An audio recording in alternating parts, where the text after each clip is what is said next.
Georgia needs to understand the different options available to her as she establishes her business. She therefore needs to know about structures. What are the different types of structures?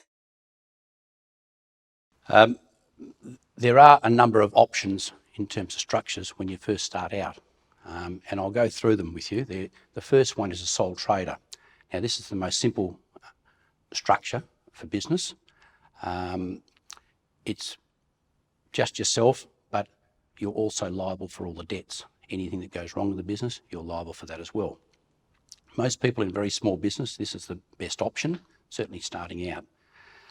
The second one is partnerships. If you're starting out with someone else, you might be in partnership with another person. Now, we don't see too much of that, but it's an option.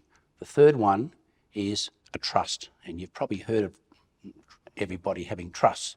There are two types of trust basically. There's the unit trust and there is the family trust, which is also known as a discretionary trust. And the last option is a company. Now, companies are a bit more complicated and a bit more costly to run. So you've got to work out whether that's going to be the right thing for you at this point in time. Just getting back to the trusts also have to have trustees. Now, sometimes they're an individual and other times they're a company. Now, clearly, if they're an individual, then you've got that personal liability again. But if you've got a company, then liability is limited again.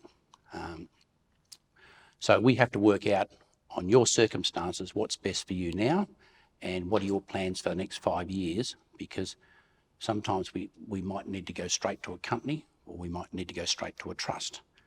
We have to know what you've got and what the liability is in your business. We can look after all the registrations. We can look after all the setup of whatever entity is best for you. And finally, I would say that what might influence you is also what will suit you from a tax point of view best, because you need to sort of work that out as well, and where you're going, what family you've got, where you're going. But we can do all of that, and we can make your transition to starting up a lot easier. Now Georgia knows the framework within which her business will operate. At Nexia, we can help to set up all of this with the necessary documents and registrations.